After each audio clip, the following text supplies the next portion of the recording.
xalqadda sideedaad waxay ku bilaabanaysaa yaani oo alaabteeda u soo qaadatay qolka Beekjeen iyadoo u sheegtay inay ka cabsanayso tuugii galabta u soo dhacay waxayna weydiisay Beekjeen inay berito wada baxaan maadaama ay fasax tahay habeennimadaas Jaehoon wuu seexan waayey wuxuuna u tagay ninkii booliiska ahaa ee dariska la ahaa Jaehoon wuxuu u sheegay in wax kasta ay berito u bilaaban doonaan sidii loogu talagalay ma uusan ogeyn in Hayaak uu ka daba yimid oo uu maqlay dhammaan wada hadalkooda Hayaak ayaa qolkiisii ku laabtay isagoo isweydiinaya waxa uu Jaehoon ka qarinayo markii uu maqlay Jaehoon oo soo gelaya wuxuu isku daboolay buste isagoo iska dhigaya qof hurdaaya Hayaak wuxuu soo xasuustay hadalkii agaasima Sion oo ahaa habka kaliya ee looga baxsan karo dembiga waa in qofku mas'uuliyad iska saaro khaladaadkii uu galay sidaa darteed subaxnimadii hore wuxuu aaday shirkadda si uu agaasima Sion wax uga weydiiyo Jaehoon dhanka kale ninkii booliiska ahaa wuxuu u sheegay madaxdiisa in Jaehoon uu rabo inuu waqtiga uu dib u dhigo laakiin uu maanta imaan doono madaxda booliiska waxaa joogay nin weji laga shakiyo leh oo markii uu maqlay in baaristu maanta bilaabanayso banaanka u baxay oo wacay Sanu ninkaas wuxuu u sheegay Sanu in kooxda baarista ay maanta howlgalkooda bilaabayaan ninkuma uusan ogeyn in ninkii booliiska ahaa ee dariska ahaa uu meel u dhow taagan yahay oo uu maqlay wicitaankaas qarsoodiga ah Sanu aad buu u walwalay wuxuuna u yeeray shaqaalihiisa si ay si degdeg ah uga wada hadlaan qorshaha looga baxsan karo baaritaanka dhanka agaasima Sion wuxuu taagnaa banaanka isagoo arkaya madaxa waaxda oo canaanaya shaqaalaha wuxuuna dib u xasuustay hadalkii Hayaak ee saaka Hayaak wuxuu weydiiyey agaasima Sion haddii waxa uu isagu samaynayo iyo waxa Jaehoon samaynayo ay isku mid yihiin Hayaak wuxuu si toos ah u weydiiyey isagoo yiri ma waxaad rabaa inaad dembi dhaaf u raadsato wax kasta oo la xiriira shirkadda agaasima Sion markii uu taas maqlay wuxuu Hayaak weydiiyey ilaa heerkee ayaad u diyaarsan tahay inaad ka hortagto aabbaha Hayaak aad buu u naxay markii uu ogaaday in arrintani ay aabbihiisa si toos ah u qusayso wuxuu arkay aabbihiisa oo shirkadda soo gelaya iyadoo qof kasta uu foorarsanayo si loo ixtiraamo laakiin hadda Hayaak wuxuu garowsaday in dadku ay lacagta ixtiraamayaan ee aysan aabbihiisa ixtiraamayn wuxuu fahmay in aabbihiisa uu yahay qof burburin kara farxadda dadka kale lacag darteed xataa nolosha Jaehoon ayuu aabbihii lacag ku iibsaday isagoo wareersan ayuu Hayaak arkay saaxiibadiisa oo jooga goob kafeey ah gudaha u galay qorshihii dalxiiskana soo qabsaday Beekjeen oo ciyaaraha aad u jecel ayaa qof kasta soo jiidatay si ay u bilaabaan maalin baashaal ah ciyaartoodii ugu horreysay waxay ahayd fuulista darbiyada Jaehoon iyo Beekjeen ayaa ku tartamay cidda sida ugu dhaqsiyaha badan u fuulaya waxaana guulaysatay Beekjeen Hayaak oo hoos ka dhiirigelinayay ayaa markii isaga markiisa la gaaray wuxuu awoodi waayey inuu fuulo xataa 3 meelood hal meel markaasuu soo dhacay kadib dhammaantood waxay daawadeen yaani iyo ninkii booliiska ahaa oo bannaanka ku matalaya muuqaal jacayl ah iyadoo qofna uusan dareensanayn waxaa jiray qof sawiro ka qaadayay oo u dirayay Sanu goobtii labaad ee ay aadeen waxay ahayd beerta tamashlaynta inkasta oo dadka kale ay u arkayeen inay tahay wax caruurnimo ah Beekjeen aad bay ugu faraxsanayd waxay gacanta qabatay Jaehoon waxayna isla ciyaareen ciyaaraha xamaasadda leh sawiradaas oo dhan waxaa loo diray Sanu wuxuu dareemay yaab waayo ma uusan fahmi karin ujeedkooda dhabta ah Jaehoon isna wuxuu bartay waxyaabaha ay Beekjeen jeceshahay wuxuuna u soo iibiyey jalaato taasi waxay Hayaak gelisay xamaasad iyo masayr si lama filaan ah Hayaak waxaa loo soo sheegay in maamule Minji uu galay xafiiska Sanu isagoo u muuqda qof wax qarinaya Sanu ayaa tusay maamule Minji sawiradii wuxuuna weydiiyey waxa socda maamule Minji ayaa isna la yaabay wuxuuna amray in sawiro ka wanaagsan la soo qaado laakiin kooxdu maalintii oo dhan baashaal kaliya ayay ku jireen Hayaak wuxuu soo xasuustay in Jaehoon uu yiri qof baan jeclahay markaasuu weydiiyey sababta uu qiran waayey Jaehoon wuxuu fiiriyey Beekjeen isagoo dhoola cadaynaya wuxuuna yiri ma qiran doono ilaa aan xaqiijiyo inaan gabadhaas mas'uuliyadeeda qaadi karo dhanka kale hooyada Hayaak ayaa aaday xaafadda waxayna si lama filaan ah ula kulantay hooyada Beekjeen waxay ogaatay in qoyska Beekjeen ay qorsheynayaan inay meesha ka guuraan markii ay wax ka weydiisay hooyada Beekjeen ayaa si naxariis darro ah u canaanatay iyadoo tiri ma rabo inay gabadhaydu wax xiriir ah la lahaato Hayaak iyo qoyskiisa taasi waxay aad u damqisay hooyada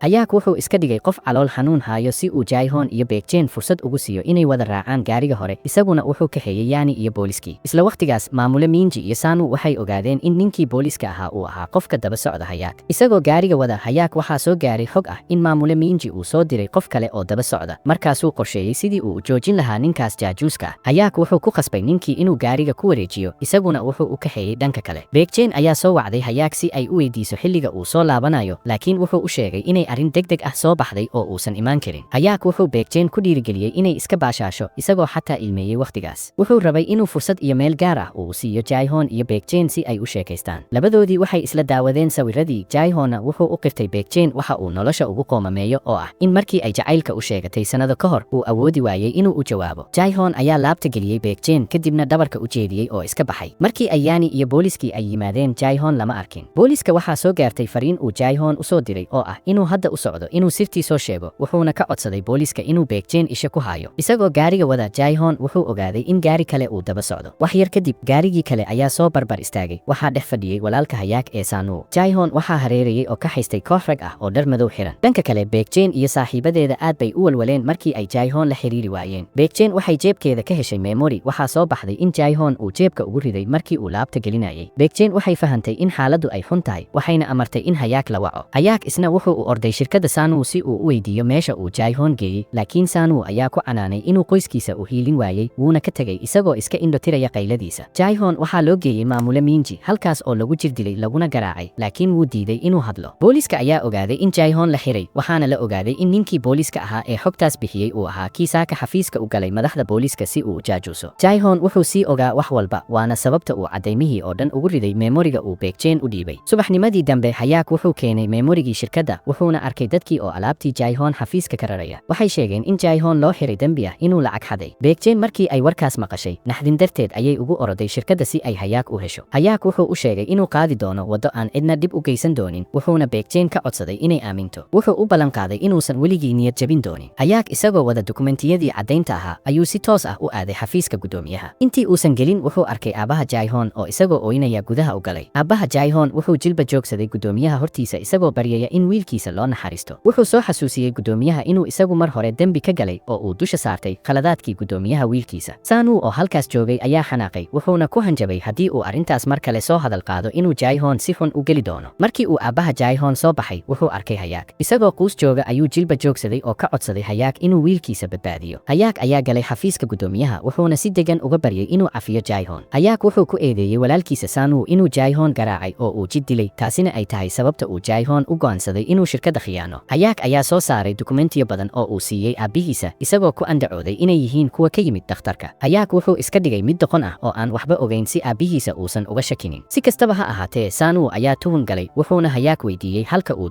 dukumentiyadaas ka keenay. Hayaak ayaa fursaddaas uga faa'iidaystay inuu maskaxda kaga ciyaaro aabihiisa, isagoo ku yidhi haddii aad Jae-hoon cafiso, dadka oo dhan waxay arki doonaan deeqsinimada iyo naxariista qoyskeena. Gudoomiyaha ayaa hadalkaas u bogay, wuxuuna u arkay in Hayaak uu yahay qof caqli badan, markaasuu aqbalay inuu Jae-hoon sii daayo. Sunwoo wuxuu isku dayay inuu aabihiisa uga digo Hayaak, laakiin gudoomiyuhu wuxuu u qaatay in Sunwoo uu ka masayrsan yahay walaalkiisa, wuuna iska indha tiray. Gudoomiyuhu wuxuu si toos ah u aaday xafiiska Agaasime Sion. Agaasime Sion oo u muuqday inuu sii ogaa waxa dhici doona, ayaa istaagay isagoo diyaar u ah inuu shirkadda isaga tago. Hayaak ayaa banaanka ka daawanayay isagoo ka xun xaaladda. Waxaa soo baxday in Agaasime Sion uu ahaa qofka Hayaak siiyey dukumentiyada muhiimka ah, wuxuuna ku yidhi u isticmaal kuwan si aad ugu gorgortanto badbaadada Jae-hoon. Markii uu Agaasime Sion shaqadii ka tegey, Hayaak wuxuu u sameeyey foorarsi maamuus ah oo ah markii ugu dambeysay. Daqiiqada kadib Jae-hoon ayaa laga soo daayay rugta booliiska. Aabihiisa oo banaanka ku sugayay ayaa kula taliyey inuusan mar kale samayn waxyaabo aan waxtar lahayn, isagoo u sheegay haddii uusan Hayaak u soo gurman lahayn inuu hadda xabsiga ku jiri lahaa. Hayaak oo helay fariin ah in saaxiibkiis la soo daayay ayaa si degdeg ah hoos ugu soo degay, wuxuuna kula kulmay Jae-hoon irida hore. Hayaak aad buu u faraxsanaa, laakiin Jae-hoon wuxuu ku qaabilay xanaaq, wuxuuna ku dhuftay feer xooggan. Jae-hoon ayaa ku qayliyey in Hayaak uu burburiyey qorshihii ay muddada dheer u soo dhibtoodeen. Jae-hoon wuxuu aaminsanaa in Hayaak uu gurmaday oo keliya si uu u badbaadiyo sumcadda shirkadda iyo qoyskiisa ee uusan u samayn saaxiibtinimo dhab ah. Hayaak markii uu hadalkaas maqlay ayuu isna xanaaqay, waxaana dhex maray dagaal weyn ilaa ay Baekjen u timid inay kala celiso. Dhammaan dhacdadan waxaa meel gees ah ka daawanayay madaxa waaxda, kaas oo markiiba u warbixiyey Sunwoo si uu u sheego waxa dhacay. Baekjen iyo Jae-hoon ayaa aaday beerta nasashada si ay u wada hadlaan. Waxay weydiisay waxa dhacay, waxayna u sheegtay inay aad u walwashay markii ay weysay, laakiin Jae-hoon waxba uma sheegin, taas oo ka dhigtay Baekjen inay aad uga niyad jabto. Kasta oo ay muddo dheer is yaqaanaan, haddana waxay dareentay inaysan weli si buuxda u fahmin. Jae-hoon ayaa gacantiisa ku salaaxay timaha Baekjen, taas oo labadoodaba gelisay xishood. Baekjen waxay Jae-hoon ka codsatay inuu Hayaak hal mar aamino, laakiin Jae-hoon waxba ma uusan dhihin, wuuna iska tegay. Kadib Hayaak wuxuu fariin ka helay Aana oo u sheegaysa in madaxa waaxda uu hadda u goostay dhanka walaalkii Sunwoo. Hayaak wuxuu u tagay madaxa waaxda, wuxuuna u sheegay in berito ay jirto munaasabad dhiirigelin ah, uuna madaxu heli doono dalacsiin dhanka maamulka ah. Intii lagu jiray cuntada qoyska, gudoomiyuhu wuxuu si weyn u ammaanay Hayaak, wuxuuna go'aansaday inuu darajo kale u kordhiyo, taas oo qoyska oo dhan ka dhigtay inay farxad darteed u qoslaan intii ay cuntada ku jireen. Hase yeeshee, waxaa soo baxday sir weyn. Habeennimadii Jae-hoon wuxuu dib u xasuustay wadahadalkii isaga iyo Hayaak ee saakay oo ah dagaalkii dhex maray ma ahayn mid dab ah ee wuxuu ahaa qorshe ay labadoodu ku heshiiyeen. Si ay Baekjen uga badbaadiyaan khatarta, waxay go'aansadeen inay sirtan ka qariyaan xataa iyada. Subaxnimadii dambe Hayaak wuxuu shirkadda ku yimid gawaarida qaaliga ah. Maadaama la dalacsiiyey, shaqaalihii kale waxay u foorarsadeen si maamuus leh markii uu soo galayay. Xafiiska dhexdiisa, madaxa waaxda iyo qof kasta waxay la yaabeen markii ay arkeen Jae-hoon kii shalay la xiray oo shaqadiisii dib ugu soo laabtay. Hooyada Hayaak aad bay ugu faraxday dalacsiinta wiilkeeda, waxayna si gaar ah ugu keentay ubaxyo si ay hortiisa ugu siiso, taas oo dhalisay masayrka asxaabtiisa kale. Jae-hoon oo banaanka ka daawanayay ayaa u muuqday mid aan ku faraxsanayn, wuxuuna yidhi Hayaak ma u qalmo booskan haddii uusan aqoonin sida shirkadda wax loogu qabto. Waqtigaas Hayaak ayaa si tartiib ah Jae-hoon gadaashiisa uga yimid, wuxuuna u sheegay inay qolkiisa si gaar ah ugu wada hadlaan. Markii ay gudaha galeen, waxay bilaabeen inay u jilaan dadka inay murmayaan, iyagoo dhab ahaantii ka wada hadlayay qorshahoodii qarsoonaa si aan loo fahmin. Hayaak ayaa galay xafiiska aabihiisa si uu ugu saxiixo dukumenti. Markii uu baxayay, wuxuu arkay aabihiisa oo furaya khaanad qarsoon, wuxuuna istaagay si uu u dhuunto. Gudoomiyuhu wuxuu muraayada albaabka ka arkay Hayaak oo halkaas taagan, wuxuuna xasuustay digniintii Sanwoo in isbeddelka Hayaak uusan caadi ahayn. Dhanka kale, hooyada Hayaak ayaa alaabo badan oo isugu jira dhar iyo boorsooyin qaali ah geysay Baekjin gurigeeda. Waxay xataa u hadiyeysay kombuyuutar cusub, laakiin Baekjin ayaa diiday iyadoo tiri hadiyadan aad bay qaali u tahay. Hooyada Baekjin oo ag fadhiday ayaa tiri ma jecli dadka lacagta ku iibsada kalgacalka. Haddii aad u malaynayso inaad gabadhayda laaluushi karto, hadda iska jooji. Hooyada Hayaak ayaa ku jawaabtay in dalacsiinta wiilkeeda ay Baekjin dartiisa u dhacday, markaasna ay rabto inay u mahad celiso. Labadii hooyo ayaa bilaabay inay murmaan ilaa ay Baekjin u adkaysan weyday oo ay dhex gashay si ay u aamusiso. Fiidnimadii kadib shaqada Jaehoon wuxuu aaday xafiiska Hayaak, waxayna isdhaafsadeen sheeko macno weyn leh. Berito waxay u ahayd maalintii go'aanka. Baekjin waxay Jaehoon ku sugtay iridda hore ee gurigiisa, waxayna ka codsatay inuu la heshiiyo Hayaak, laakiin Jaehoon wuxuu iska dhigay mid aan waxba ka gelin. Intaas kadib, Baekjin waxay wacday Hayaak, laakiin isna wuxuu sii waday jiliinkii ahaa inay Jaehoon isdagaaleen, taas oo Baekjin gelisay jaaha wareer. Markii uu taleefanka dhigay, Hayaak wuxuu ku soo laabtay dareenkiisii dhabta ahaa. Inkasta oo aabihiisa iyo walaalkiisa Sanwoo ay ahaayeen dad xun, haddana aad buu u jeclaa. Hayaak keligii ayuu guriga ku cabaayay, kadibna hooyadiisa ayuu laabta geliyey isagoo ooynaya, kana codsaday inay cafiso. Subaxnimadii dambe, gudoomiyaha iyo Sanwoo waxay lahaayeen balan ay tartanka golofka kula ciyaarayaan saaxiibadooda. Hayaak iyo Jaehoon waxay wada galeen shirkadda, iyagoo baaq u diray shaqaalaha nadaafadda. Ma aysan ogeyn in Baekjin ay gadaashooda ku dhuumanaysay. Shaqaalihii nadaafadda ayaa bilaabay inay faafiyaan xan ah in Jaehoon iyo Hayaak ay dagaalamayaan si ay xoghaynta uga soo saaraan xafiiska gudoomiyaha, markaasna ay labadooda gudaha ugu dhuuntaan. Jaehoon iyo Hayaak waxay isku dayeen inay furaan khaanada qarsoon, laakiin nambaradii ay geliyeen waa ay ku khaldameen. Ugu dambeyntii, Hayaak wuxuu geliyey taariikhda dhalashada aabihiisa, markaasay khaanadii furantay. Gudaha waxaa ku jiray dhammaan dukumentiyadii sirta ahaa ee shirkadda. Si lama filaan ah, Baekjin ayaa gudaha ugu soo gashay, waxayna ku tiri si degdeg ah u raadiya dukumentiyada. Muuqaalka like saar haddii ay tahay markii ugu horeysay aad soo booqato janaalka, subscribe dheh, gambaleelka furo si aad u hesho muuqaaladayda xiga. Mahadsanid.